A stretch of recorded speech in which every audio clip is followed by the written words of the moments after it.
She didn't notice she was becoming religious until a stranger introduced her as such. The slow becoming, she tell you now, is the only real becoming. Welcome back to the Trailblazer Pod. I'm your host Faye, and each week I bring you stories of Jewish women who are paving bold paths. This week, Amanda Spiro, Rebbitzin of Chabad of Three Rivers, joins me for a vulnerable conversation. She's the woman who lost her friend at 17, got a cancer diagnosis at 21, and the bride-to-be who couldn't touch her future husband because chemo had wrecked her immune system. She's also the shlucha who built a Jewish community from nothing in a town that hadn't had one in 70 years. Let's dive in. Oh, and hit follow and subscribe. You don't want to miss what's coming. Welcome to the Trailblazer Pod. Thank you so much for being here. How are you? I'm good, thank God. Thank you so much for having me. So excited. Thank you for trusting me with this. I've been following you on social media for a while, and I'm glad we can finally sit down and I get to, talk to you personally. Thank you. I start from the very beginning with my guest. I like to go all the way back. So can you share what was life growing up like? What was Amanda like as a little girl? Anything that you want to share with us? Yes, so Amanda didn't grow up religious. I grew up in a beautiful home, a traditional home. I really didn't have so much background. I think from like a very young age, I always felt very anxious. And it was a real struggle for me because I really didn't know what was putting me in this state. I really had everything I needed, everything I wanted. I came from a very well-to-do family. I traveled. I went on beautiful Wow. vacations. I went to camp, good schools. I had lots of friends. Like I really, on paper, had everything. Wow. But I always felt like something was missing. So that was very hard for me. And I was always just trying to figure it out, but I didn't really know where to turn. So that was kind of like my upbringing, but I really did Wow. have a good life. I really did. I love how you have to preface this because a lot of people, when things happen in their life that they can't, it's not like somebody intentionally hurt them. It's hard to know where to allocate that, like either the pain or the feelings, because you Right. can't blame anybody. And it's just these things that happen. And anyone that has that experience always says to me, but I had a really great life. And I'm like, Hmm. it doesn't necessarily mean that two can't For exist at sure. once. So I like how you Exactly. I phrase think that. it's also like I was just very overwhelmed by life. Hmm. Like life just didn't make sense to me. I was Yeah. like, anytime I'd hear bad news, it really got to my soul. Mm, And I wasn't so connected to my soul and I didn't know how to operate it. right. So I found life just seemed really hard. I struggled, I think, with an existential crisis since the day I was born. And to me, that made me feel very different than my peers, even though I was very, I would say, not to toot my own horn, but I was quite popular. And Hmm. no one would have assumed that I felt like an outsider because I was always surrounded by a million friends. But internally, I was always struggling with why am I feeling this way and they're not feeling this way? And can I Hmm. even talk about this? Did you struggle with Yes. yeah? Yes, absolutely. I was always surrounded by people. My house was the party house. My mother traveled all the time. So people knew they can come to my house and we could do anything we want. It was really a party home. Mhm. And yeah, I just always felt that feeling of loneliness. I think like the most popular people are the ones that feel the most lonely, you Yeah. know? Yeah, well said. You were saying you felt anxious, and that can come out in a few different ways, right? So for me, it was I struggle with an eating disorder. It Mm. was like my form of control. Did you have ways where you can pinpoint and say, this is how it came out for me? Yeah, I definitely had a hard time sleeping. Sleeping was something that was so hard for me to fall asleep, to stay asleep. So I was always tired and I was always vulnerable because I was tired, Right. like sleep is restorative and I didn't have that. So I Wow. always felt like very foggy, like I wasn't able to think straight. So school was really hard for me. And then it was like a vicious cycle. Like I'd be in Right. school and I wasn't able to focus. And then I was overwhelmed by all the homework, but like I didn't know the answers because I wasn't present in class. Like I had a hard time being present. So I think it came out in that way. I definitely Yeah. think I also probably had an eating disorder. I think many women do, Yeah. many girls, which breaks my heart, and always trying to control that as well. Um, yeah, I think that was the main ways that it affected my life. You were saying, you struggled in school and the whole cycle, the cyclical, that Mhm. it's just natural that that happens. Did you have a narrative about yourself at that age? Like, oh, I'm just not good enough, or yeah, you're nodding. For sure. Okay. Yes, for sure. And all my friends, first of all, were drop dead gorgeous. They still are. They So were are all, you, thank you. Thank you. but we I'm don't going to believe take it the in compliment. ourselves, I right? didn't always know how to take a compliment, but I'm going to say thank you. Okay. And my friends were all brilliant, and I was very average. And it's just me and my brother, and he was brilliant. He is brilliant. He's a lawyer, he's a partner at a firm, and I always felt like I wasn't good enough, you know? And I always kind of just felt like, oh, I'm just a pretty face. Like, what's going to be when I'm older? And because I didn't grow up in a religious home, there was really so much pressure about like living in this world, Yeah. and we're living in hard times, and we really need to prove ourselves, and we really need to stand out, and we need to make a lot of money. And I'd always felt like if I'm not able to get into these schools because my grades aren't up to par, Right. how's this gonna happen unless I marry someone that's really, really wealthy, Right. And it's like all these things that you shouldn't have to deal with as a little girl or as a teenager, but it sounds like and I relate to this a lot. You start thinking about these big questions and you don't necessarily have the knowledge or the capabilities to answer those questions yet. So it's just like Right, and it a also doesn't burden. allow you to be present because 'cause you're, like, 12 years old and you're already meeting Yeah. with, like, a counselor to figure out what you wanna do for the rest of your life. Like, it's so stressful, you know? Wow. Yeah, yeah, I totally relate to that. So all of this is happening, and then at 17, you lose your best friend in a car Mhm. accident. So, first of all, I'm so sorry. Thank you. How does this continue this cycle of all these, things that you're dealing with and all these feelings that you're having? Mhm. So, it was probably the darkest time in my life. It really was. My body went into complete shock. I wasn't able to eat, I wasn't able to sleep. I was searching everywhere for answers, and they were really nowhere to be found. I really went to, like, top psychologists and therapists, guidance counselors. I spoke to anyone who would listen, and it was just very dark. I definitely was going through depression. I was on antidepressants. I really wasn't able to focus. I barely went to school. I was so behind, so overwhelmed. I was very withdrawn. I used to be like a social butterfly. I was at every party, always, I would never miss an event. I had serious FOMO. I was like really home, like really beside myself. So this was really, really hard. Very, very hard. I can't even imagine. What was the time frame from that to when you went on the March of the Living? So she passed away right before her 18th birthday. Before my 18th birthday. My birthday was September 27th. She died September 8th. And I went on the March of the Living that year, like that summer. Oh, sorry. I went on Birthright that summer, which I Hmm. was very much pushed into, pressured Oh, to yeah. going. My parents are like, you need to go. Like, and even on Birthright, I felt very connected. I didn't go to Jewish school. I really didn't know much about Judaism. Barely went to shul, only for the high holidays, which again, I was pressured to go to. Yeah. It was really a fashion show. It really wasn't for me. I didn't get anything out of going. But when I went to Israel, I felt this deep connection. And I felt like for the first time since she passed away, I was like able to take a deep breath and feel like a sense of calm. Even just going to like the hotel, which I really didn't know much about. It's like very ignorant. I just went and I just remember like, Wow. pouring my heart and soul out. And after that, the year after that, I went on the March of Living. So that's really Wow. where my life was completely transformed. So you're saying transform, then you do talk about on social media or when you've done other talks that this was your Oprah aha moment. So Hmm. I grew up from birth, went Okay. through my own journey, but I don't have the context of learning about this as a young adult. So Hmm. can you take me through like what was that aha moment? What were you feeling? What were you noticing as somebody who's like never experienced this and suddenly it's in their life? Right. So I met this rabbi, Penny Ganevish. We actually just celebrated his daughter just had a baby, which was such a moment for me because I met her when she was a baby. And now she's having Wow. a baby, babies having babies. Yeah. So I met this rabbi, and he was like the spiritual guide on the trip. So his job was to go around to each participant and make sure that they were properly dealing with the very difficult things we're witnessing. And again, I just felt like my heart and soul were completely open to him. He wasn't intimidating, he was very cool. And I just shared with him what I was going through. I was still very much in deep grief. I feel like at this point in my life, I was kind of just like trekking through life and going through the motions, but I wasn't happy. I didn't feel good.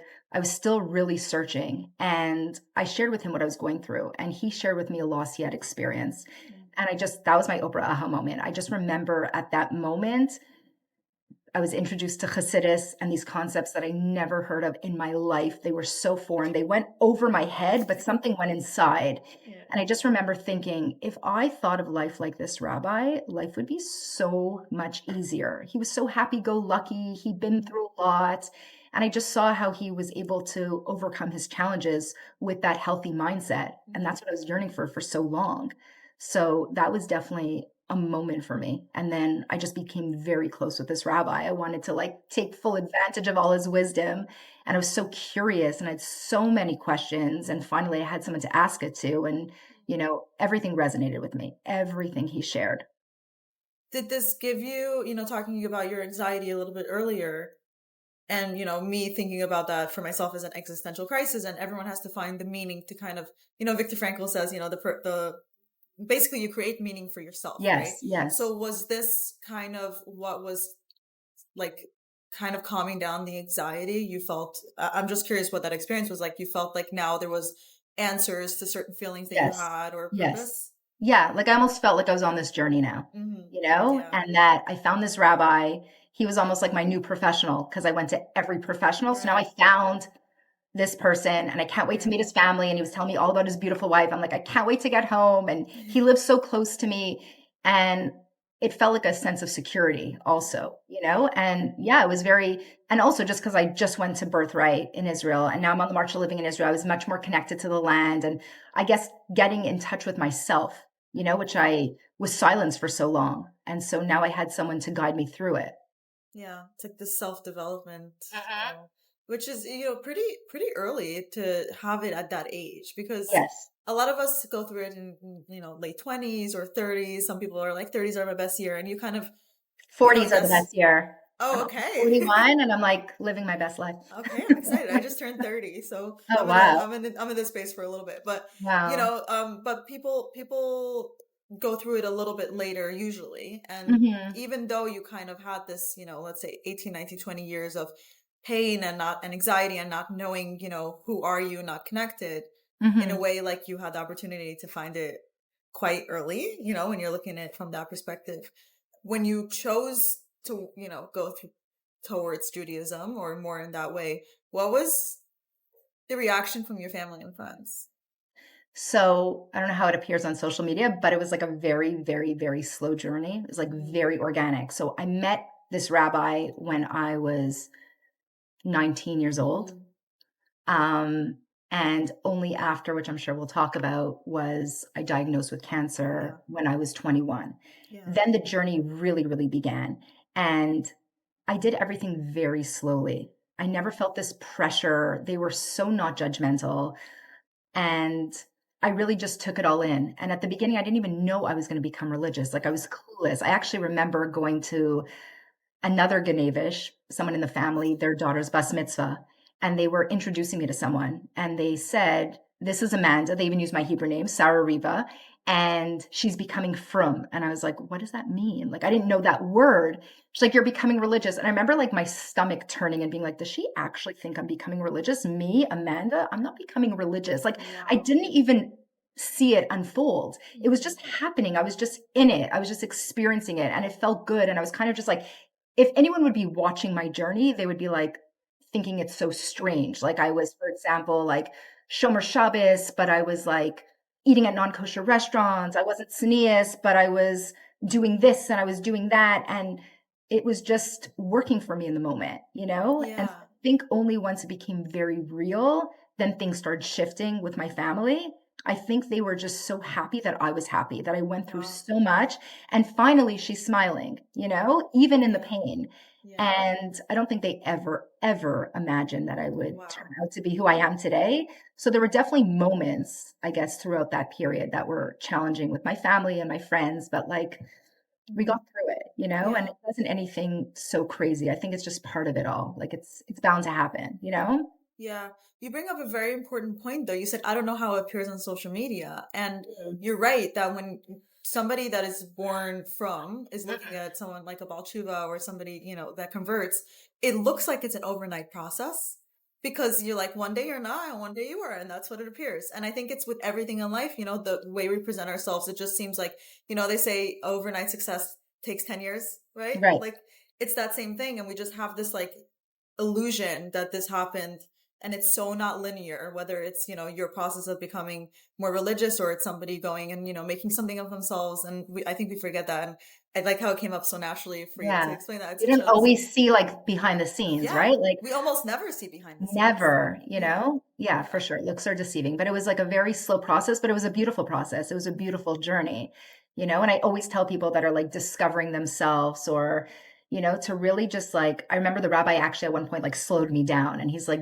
baby steps, like for anything to be like very real and to be right. attainable and to be long lasting, you have to do it slow. So there were times I had to like slow down and it forced me to like internalize what I was really doing, to become one with what I was doing and really connect with it, you know, kind of before I Yeah. went on to the next, you know? Yeah, sounds really hard for me. My personality is like, I have an idea and I'm just like, let's make it happen today. And I have to remind myself to slow Right, down. Yeah. right, It's so interesting because a lot of things that you're saying are about your religious journey, but they're so applicable to anyone going through any sort of life journey, right, Jewish, right. not Jewish, religious, not, all these like themes of life and like working on yourself. It's so Mhm. applicable.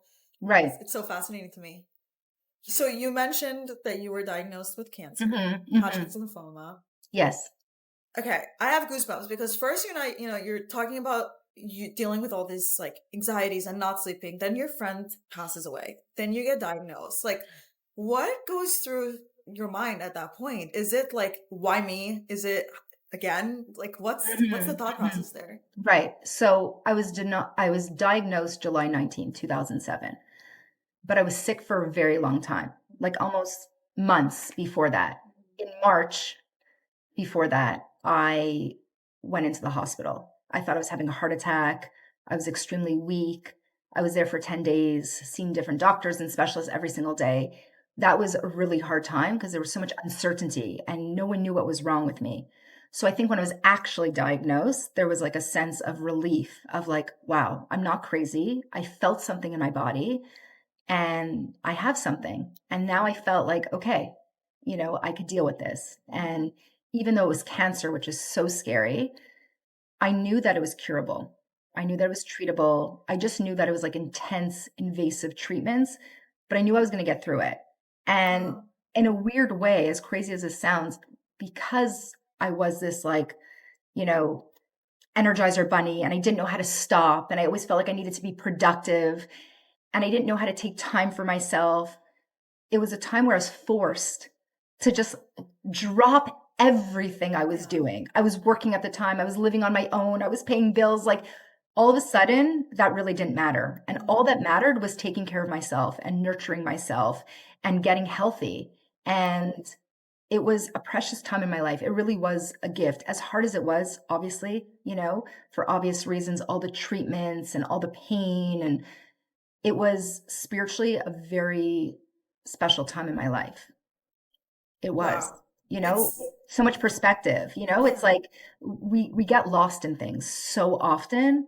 And it was just a time where I had so much clarity in my life of like what I wanted, what I needed, what was important, what wasn't important. And it was a moment.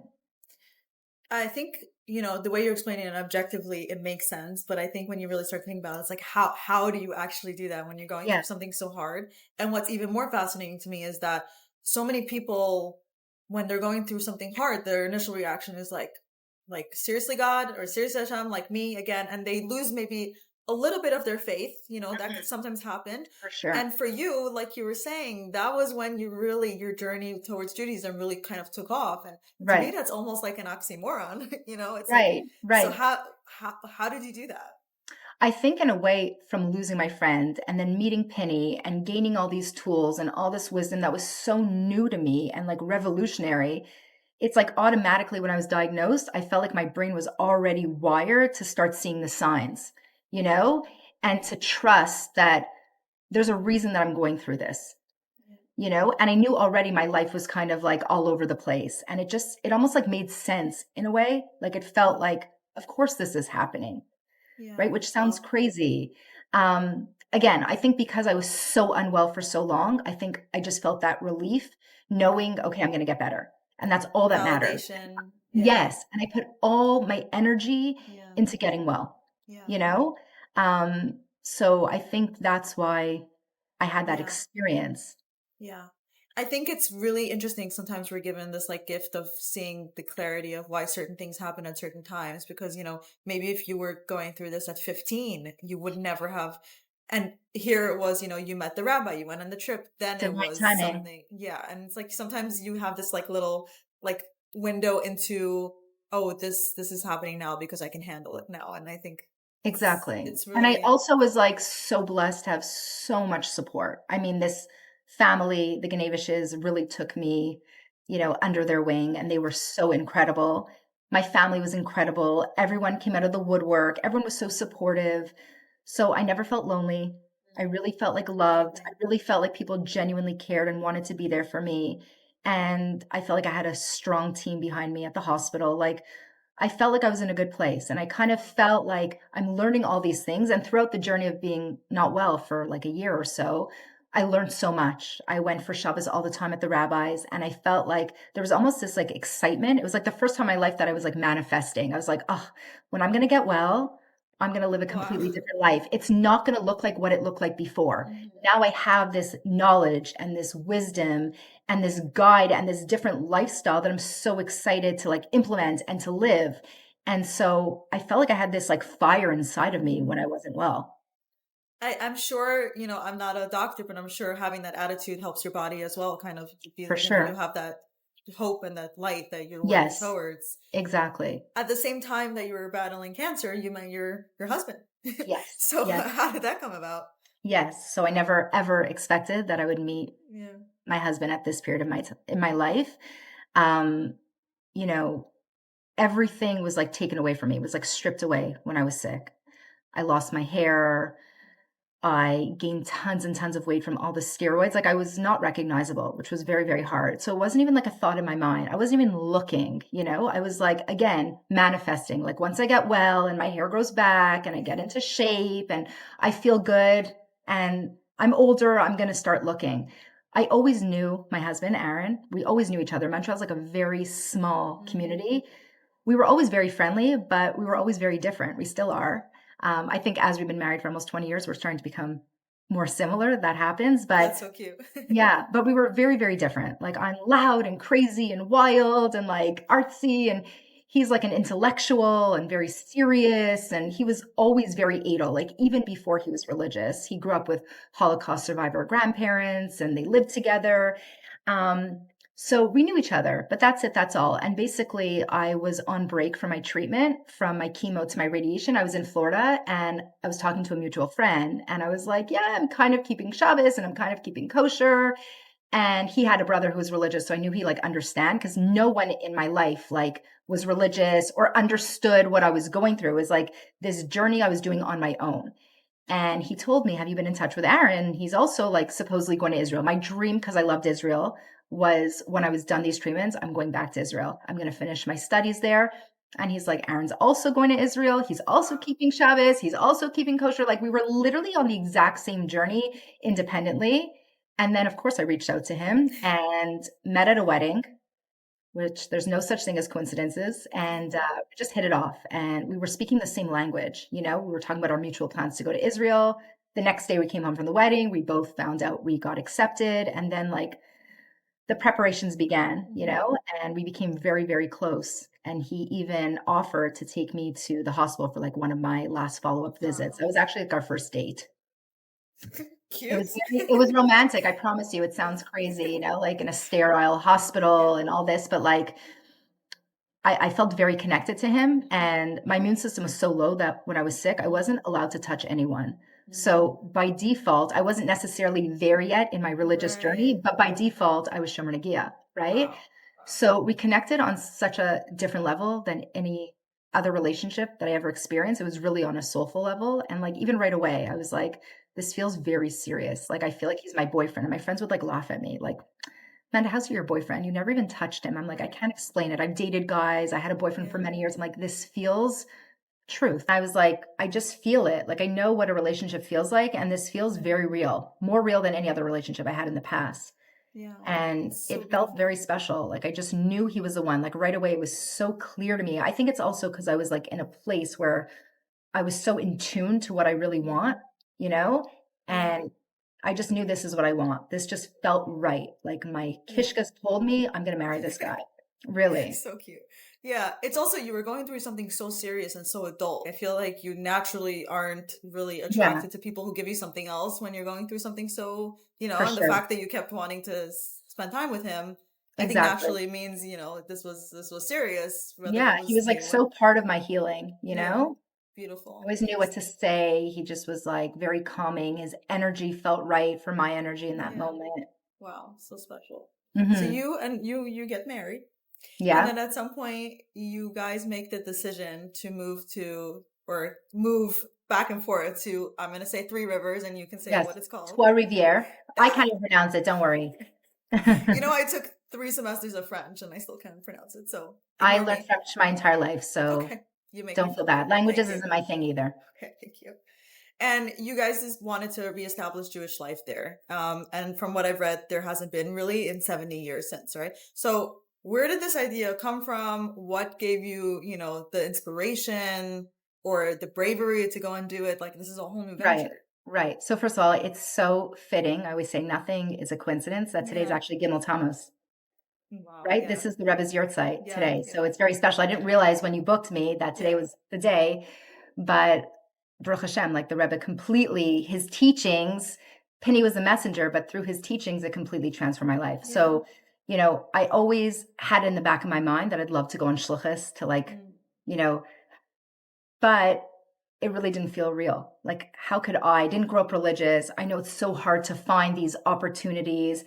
And like I'm very like stuck in my ways as well. Like, Mm. I didn't want to have to like fundraise for it. I didn't want to have to Yeah. like I don't know. It was It's a like lot, scary for right? me. Yeah, I always said like in a perfect world if everything was set up and I didn't have to worry about money and finances Yeah. and this and that, I'd be very happy to do it. Hmm. So what happened was during COVID, our rabbi reached out to us, to my husband. It was a crazy time, of course, especially in Montreal. We were like on serious lockdown.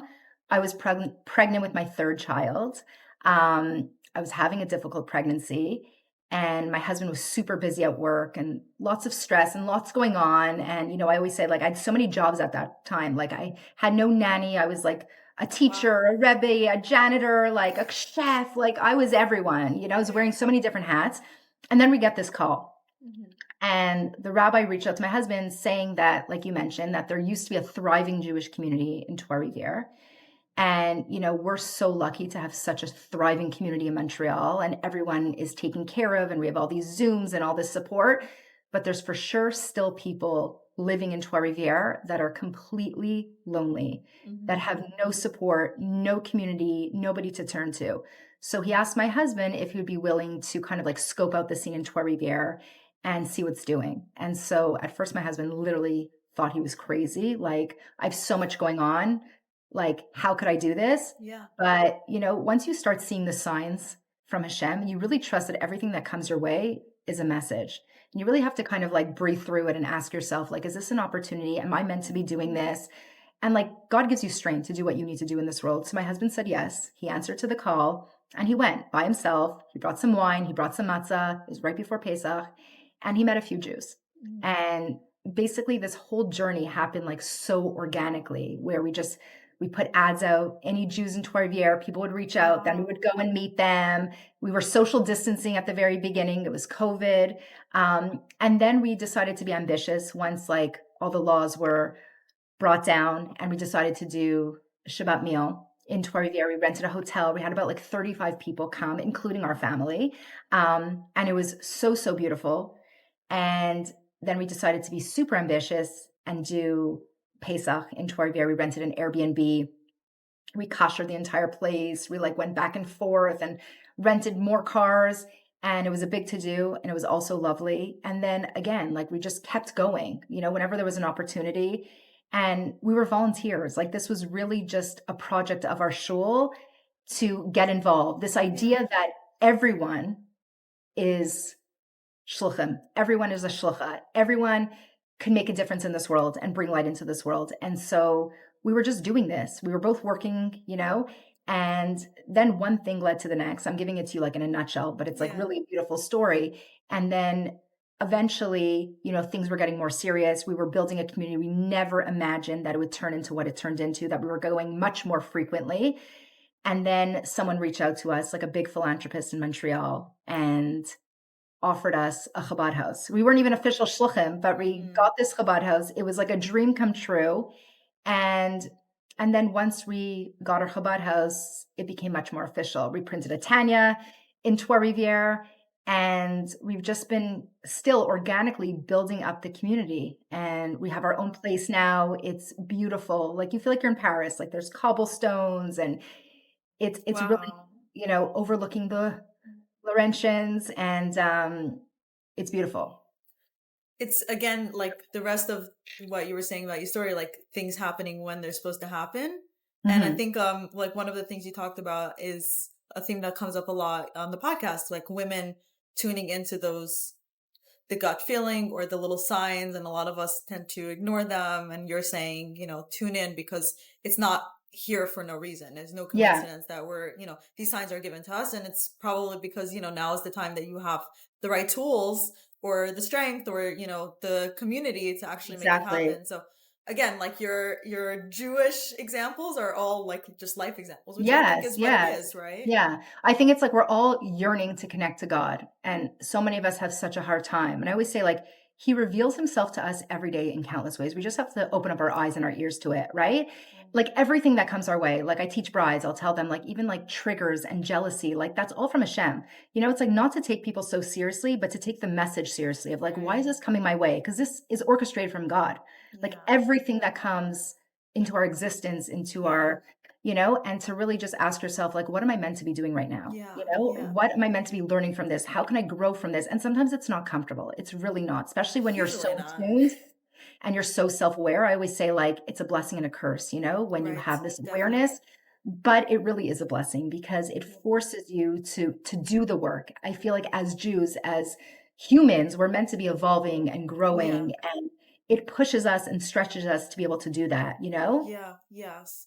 I'll just because you're being vulnerable and open, like Yeah. one of the things I noticed in myself a couple of years ago was I would feel like jealousy when I would see somebody doing something amazing, and I was like, why am I feeling this? And is it actually jealousy, or is it I have this like yearning to do something bigger for myself too? And it was about me not trusting myself to have a bigger life, and so it would feel like jealousy in other people. I had to really sit with that and figure out what's that feeling, because it's usually Right. not just so surface level. It's usually, like you're saying, a reflection of Exactly. you, not of that other person.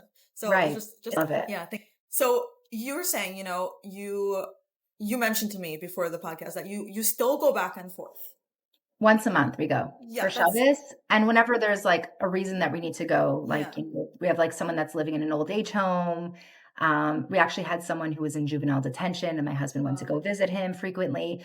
So whenever we're in need, we go, but once a month we're always there, and for all the holidays we're there. wow. And you're also a mom, I'm also a mom.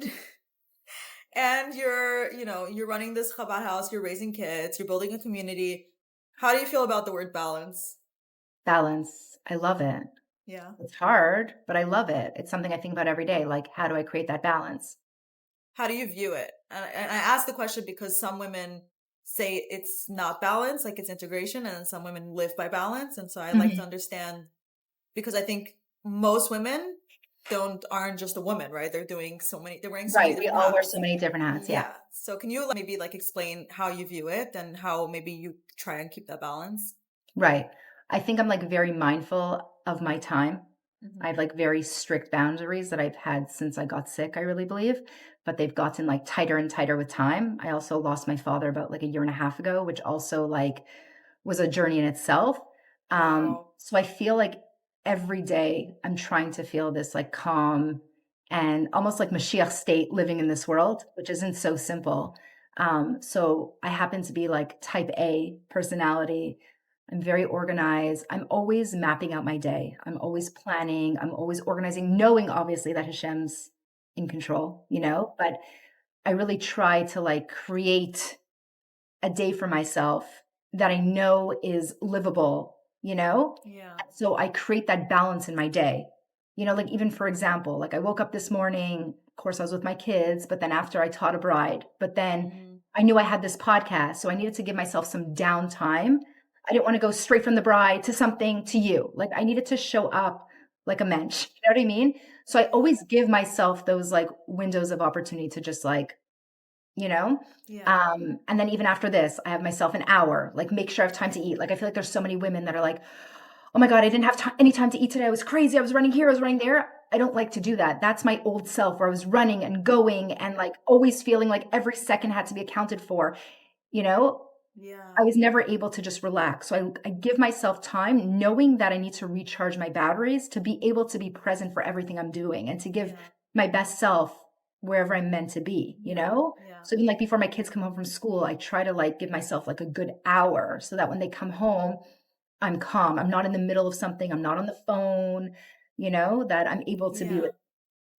I think it's such a good point because a lot of us think if the more we do and the less time we have for ourselves, the more we fit into our day. But it's how are you showing up to those things because you're not taking care of yourself, Exactly. And I right? think everyone's different. There are Right. people that are able to go, go, go and still be present in everything they're doing and still have so much space and energy for their children and their husbands. Everyone's so different. I just know for myself, we Right. have to find what works for us, Right.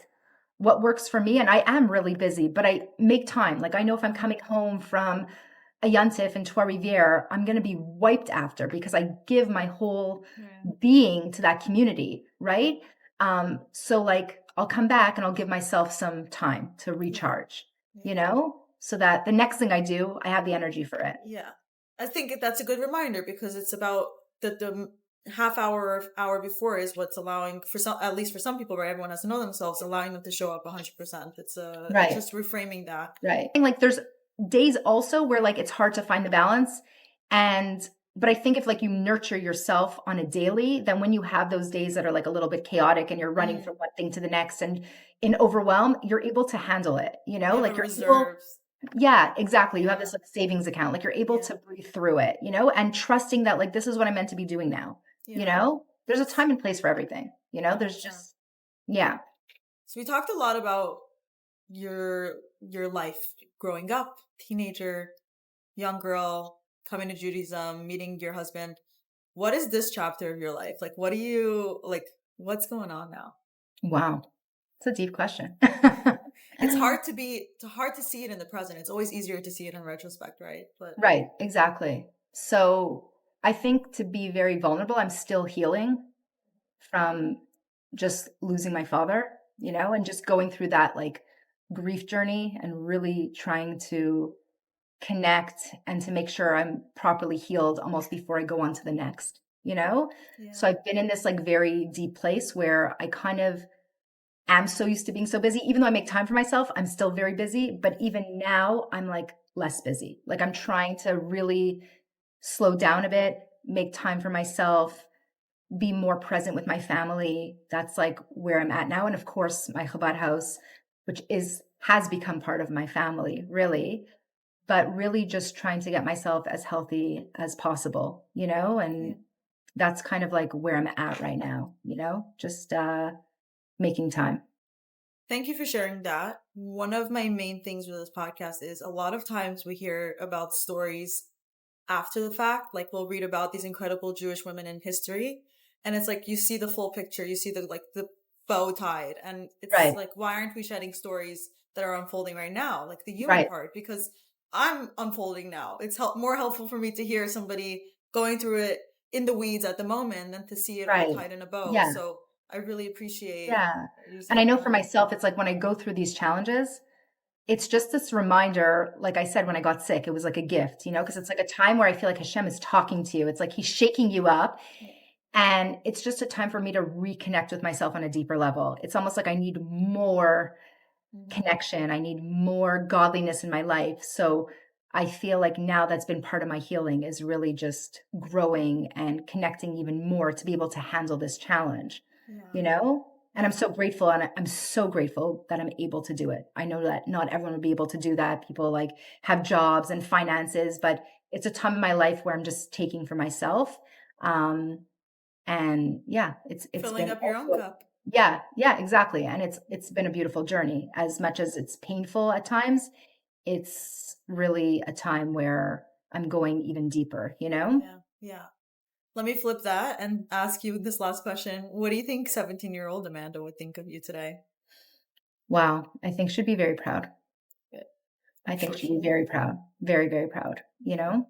You're doing amazing things. Obviously, I've been watching you on social media. I think even the fact that you talk about these things, whether it's, losing your friend at 17 or you being diagnosed or your Judaism, just, even for myself, I have a crazy day today. And just the fact that I got to sit down with you and have this conversation reminding me what's important in life, what actually matters, tuning into the signs, like truly beyond, who listens to this, you made a difference in my day today. So I So really sweet. appreciate you. I really mean that. And I thank you so much. Thank you. Thank